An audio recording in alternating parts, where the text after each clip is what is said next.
Hello, hi guys, welcome to Vinayak believers classes. Okay so students, आज मैं लेकर आई हूँ प्रैक्टिस सेट जो कि मेरे क्विज क्वेश्चंस हैं। ठीक है, आप इसको पढ़िएगा, कीजिएगा, आपके लिए बहुत काम आएंगे एग्ज़ाम टाइम में।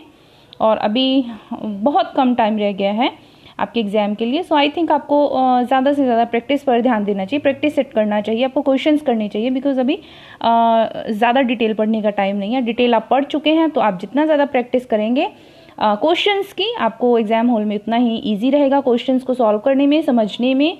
और जितने ज़्यादा प्रैक्टिस सेट करेंगे, आपके कॉन्सेप्ट भी उतने ज़्यादा अच्छे से क्लियर हो जाएंगे। Okay, so let's start the practice set number 42। तो चलिए पढ़ते हैं। और अगर आपको अच्छा लगे वीडियो, लाइक शेयर सब्सक्राइब करना नहीं भूलिएगा। ओके, फर्स्ट क्वेश्चन है हमारा आज का। सरकार ने छोटी छोटी बचत को प्रोत्साहित करने के लिए संस्था की स्थापना की है। तो सरकार ने छोटी छोटी बचत को प्रोत्साहित करने के लिए किस संस्था की स्थापना की है? तो वो है आपके डाकघर की। ओके, जिसको पोस्ट ऑफिस बोला जाता है। सो डाकघर is the right answer. Student, मैं आपको डायरेक्ट आंसर ही बताऊंगी। 50 क्वेश्चन का सीरीज है, हमें जल्दी से इसको पूरा करना है ताकि आप लोगों का भी टाइम बचे, मेरा भी टाइम बचे और आप ज़्यादा से ज़्यादा प्रैक्टिस सेट भी लगा पाएँ। चलिए, वस्तु एवं सेवाओं का प्रवाह जो कि एक परिवार को निश्चित समय में उपयोग के लिए प्राप्त होते हैं। तो वस्तु और सेवाओं का वो प्रवाह कौन सा होता है? वो होता है आपके मौद्रिक आय। Okay, now next question is, उपभोग वस्तुओं की मांग में वृद्धि होने पर बढ़ती है उत्पादन की गति, उत्पादन की गति की मात्रा, उत्पादन की मात्रा, या फिर इनमें से कोई नहीं। सो उत्पादन की गति व मात्रा जो है उपभोग वस्तुओं की मांग में वृद्धि होने पर बढ़ती है। नेक्स्ट क्वेश्चन है, पारिवारिक आय के कितने प्रकार हैं? तो देखिए, पारिवारिक आय के कितने प्रकार है? पारिवारिक आय के 3 प्रकार है, जो कि आपको पता है, जिसके अंदर आपके मौद्रिक आ जाता है, वास्तविक आ जाता है और आपके मानसिक आ जाता है। ये 3 है। चलिए नेक्स्ट क्वेश्चन पर चलते हैं। वस्त्र की उत्तम सिलाई के लिए आवश्यक चरण कौन से हैं? तो वस्त्र की उत्तम जो सिलाई होती है उसमें नाप लेना, ड्राफ्टिंग, लेआउट तैयार करना, सभी जो है वो उनके उत्तम चरण है। ये तीनों ही चीजें जरूरी होती हैं वस्त्र की स्टिचिंग में। Now the next question is, singer machine का आविष्कार कब किया गया था? तो सिंगर मशीन का आपके आविष्कार किया गया था 1891 में। Okay, option number 3 is right answer, 1891। Now the next question is, जानत्व धब्बे की पहचान की जाती है स्पर्श से, रासायनिक पदार्थ से, यंत्रों से, सूक्ष्मदर्शी से। सो रासायनिक धब्बे की पहचान जो की जाती है वो स्पर्श से की जाती है। नेक्स्ट क्वेश्चन पे चलते हैं। समतल रेखा दर्शाती है। समतल रेखा क्या दर्शाती है? चौड़ाई का आभास करवाती है। समतल रेखा चौड़ाई का आभास करवाती है। नाउ नेक्स्ट क्वेश्चन इज, वस्त्र का प्राथमिक कार्य है पहचान, सुरक्षा, प्रशंसा या फिर विविधता। तो वस्त्र का जो प्राथमिक कार्य है वो है आपके सुरक्षा। ठीक है, जो प्राथमिक कार्य में आता है वो आपके आता है सुरक्षा।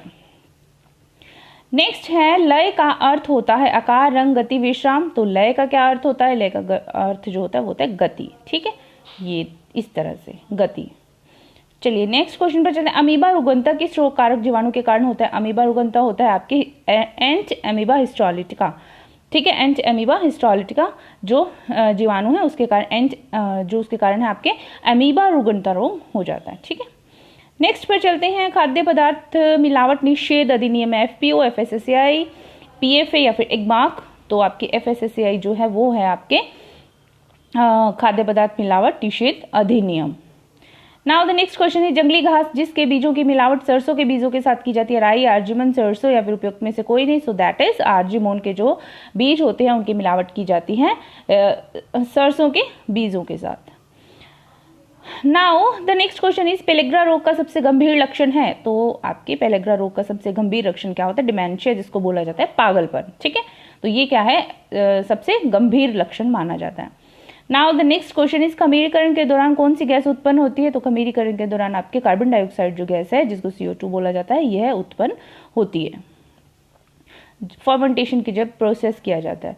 अंकुरीकरण द्वारा पदार्थ में निम्न में से कौन सा पौष्टिक तत्व बढ़ता है? तो अंकुरीकरण के द्वारा आपके जो पौष्टिक तत्व बढ़ता है खाद्य पदार्थ में वो होता है विटामिन सी। विटामिन सी जो है वो जर्मिनेशन के दौरान बढ़ जाता है। चलिए नेक्स्ट चलते हैं। निम्न में से और अधिकारी भोज्य पदार्थ हैं, अविकारी भोज्य पदार्थ। ये तो यहाँ पे 4 डिग्री से 10 डिग्री सेल्सियस पर आ जाता है, 4 डिग्री से 10 डिग्री सेल्सियस। नेक्स्ट चलते हैं। ताजा फलों का रस व डिब्बाबंद फलों के रस की तुलना में होता है। ताजा फलों का रस डिब्बाबंद फलों के रस की तुलना में कैसा होता है? पौष्टिक भी होता है, तरावटी भी होता है, सस्ता भी होता है, उपरोक्त सभी होता है। ठीक है, नेक्स्ट चलते हैं, धागे की मजबूती निर्भर करती है। तो धागे की मजबूती किस पर निर्भर करती है? लंबाई व वजन पर जो है धागे की मजबूती निर्भर करती है। मीन्स की जो थ्रेड होता है उसकी लेंथ और उसका वेट जो होता है वो उसकी जो मजबूती है, उसकी ड्यूरेबिलिटी है, जो वो सब चीज़ें डिसाइड करता है, लेंथ और weight. Now the next question is, भोज्य पदार्थों को अति उच्च ताप से संरक्षित करने के लिए उचित तापक्रम है 100 डिग्री सेल्सियस, 100 डिग्री से 150, 100 डिग्री टू 170 या फिर 200, so that is 100 degree Celsius. Okay, now the next question is, खाद्य पदार्थों का संग्रहण एयर टाइट बैग में करना कहलाता है। यहाँ पर भी नहीं आएगा, यहाँ पर आएगा में। ठीक है, तो क्या कहलाता है? वो आपकी पैकिंग, निर्वात पैकिंग, परिरक्षण या फिर डिब्बाबंदी। सो जो वैक्यूम जो पैकिंग की जाती है वो होती है निर्वात पैकिंग, बोला जाता है उसको हिंदी में। ठीक है, चलिए नेक्स्ट क्वेश्चन पे चलते हैं। ऊनी रेशों के उपयोग से बने वस्त्र कहलाते हैं लेमिनेटेड, नमदा, जालीदार वस्त्र या फिर बुना हुआ वस्त्र। तो ऊनी रेशों से बने वस्त्र आपके नमदा कहलाते हैं। नाउ नेक्स्ट क्वेश्चन इज, यांत्रिक परिसज्जा का उदाहरण है मर्सराइजिंग, सीजिंग, कीटविरोधी, अग्नि निरोधक परिसज्जा। सो आपके सीजिंग जो है वो यांत्रिक परिसज्जा का उदाहरण है। चलिए now the next question is, मोयरिंग परिसज्जा में वस्त्र की सतह पर किसके समान नमूने बनाए जाते हैं? तो मोयरिंग जो परिसज्जा होती है उस पर पानी की धारियों के समान नमूने दिखाई पड़ते हैं। ठीक है, now the next question is, सबसे मजबूत कपड़े की बुनाई होती है, उपयोगी होती है। सबसे मजबूत कपड़े की बुनाई है तो उपयोगी बुनाई कौन सी है? ठीक है, तो हमें देखना है, तो वो है आपके फैंसी, सादी, ट्विल या फिर सैटिन। तो वो आपके आ जाते हैं ट्विल बुनाई जो होती है वो मजबूत बुनाई होती है। ओके, नेक्स्ट क्वेश्चन है, प्राकृतिक एवं कृत्रिम सेल्यूलोज के रेशों से बने वस्त्रों को रंगने के लिए रंग उपयुक्त होते हैं। तो वो होते हैं आपके गंधक रंग जो होते हैं वो होते हैं सल्फर डाइज जिसको बोला जाता है। दैट इज वो आपके नेचुरल फाइबर्स एंड जो आपके मैन मेड फाइबर्स होते हैं तो वो सेल्यूलोज के रेशों से बने वस्त्रों को रंगने के लिए उपयुक्त होते हैं, सल्फर डाइज जिसको बोला जाता है। नेक्स्ट क्वेश्चन है, समय योजना बनाते समय सदैव ध्यान रखना चाहिए कि टाइम मैनेजमेंट करना है। तो क्या ध्यान रखना चाहिए? कार्यों की प्राथमिकता, बिल्कुल। योजना का लचीलापन, इसको भी ध्यान में रखना चाहिए। सदस्यों की रुचि, ज्ञान और आदतें भी ध्यान में रखनी चाहिए। सो सभी इज राइट आंसर। तो सभी चीजों को ध्यान में रखना चाहिए, फिर टाइम मैनेजमेंट करना चाहिए। नाउ प्रेशर कुकर का सिद्धांत है उच्च ताप एवं दाब पर भोजन बनाना। प्रेशर कुकर का क्या सिद्धांत है? उच्च ताप एवं दाब पर भोजन बनाना। Option A is the right answer. रंजक एवं वर्णक संबंधित है प्राकृतिक, कृत्रिम, गंधक, संश्लेषित रंग से। तो जो आपके रंजक एवं वर्णक जिसको पिगमेंट बोला जाता है वो आपके संबंधित किससे है? नेचुरल डाइज से रिलेटेड है। ठीक है, प्राकृतिक रंग से संबंधित है रंजक एवं वर्णक। स्टूडेंट, आई होप आप सबको क्वेश्चन समझ में आ रहे होंगे, अच्छे लग रहे होंगे। वीडियो अच्छा लगे तो लाइक, शेयर, सब्सक्राइब करना नहीं भूलिएगा और अपनी प्रैक्टिस ज़्यादा से ज़्यादा कीजिए। 5 o'clock क्विज होता है तो आप लोग क्विज ज्वाइन कीजिए, प्रैक्टिस कीजिए। टेलीग्राम पर क्विज होता है, आप डिस्क्रिप्शन में जाकर टेलीग्राम ज्वाइन कर सकते हैं। विकसित रंग, एजोइक रंग स्वतः प्रत्यक्ष रंग के प्रकार हैं। तो ये जो है आपके क्रोम, प्रत्यक्ष डाइज या फिर गंधक या फिर क्षारीय डाइज। तो प्रत्यक्ष रंग के जो प्रकार हैं वो प्रत्यक्ष रंग ही इसके आंसर में आ रहा है। विकसित रंग, एजोइक रंग जो स्वतः प्रत्यक्ष रंग के प्रकार है। नेक्स्ट क्वेश्चन है, रेफ्रिजरेटर में भोजन खराब नहीं होता निर्वात उत्पन्न से, दबाव से, कम तापमान से, अधिक तापमान से। तो रेफ्रिजरेटर का तापमान कैसा होता है? कम तापमान होता है। ठीक है, तभी भोजन खराब नहीं होता। नेक्स्ट पर चलते हैं, विटामिन शब्द दिया गया था। आई होप आप सबको ये पता होगा विटामिन शब्द किसके द्वारा दिया गया था? कैशिमिर फंक जो थे 1912 में उन्होंने विटामिन शब्द दिया था। आकस्मिक घटना के समय प्राथमिक चिकित्सा दी जाती है। आकस्मिक घटना के समय कैसी प्राथमिक चिकित्सा दी जाती है? तत्काल, यानी उसी वक्त आपको जो है फर्स्ट एड देना चाहिए अगर कोई दुर्घटना हो गई है।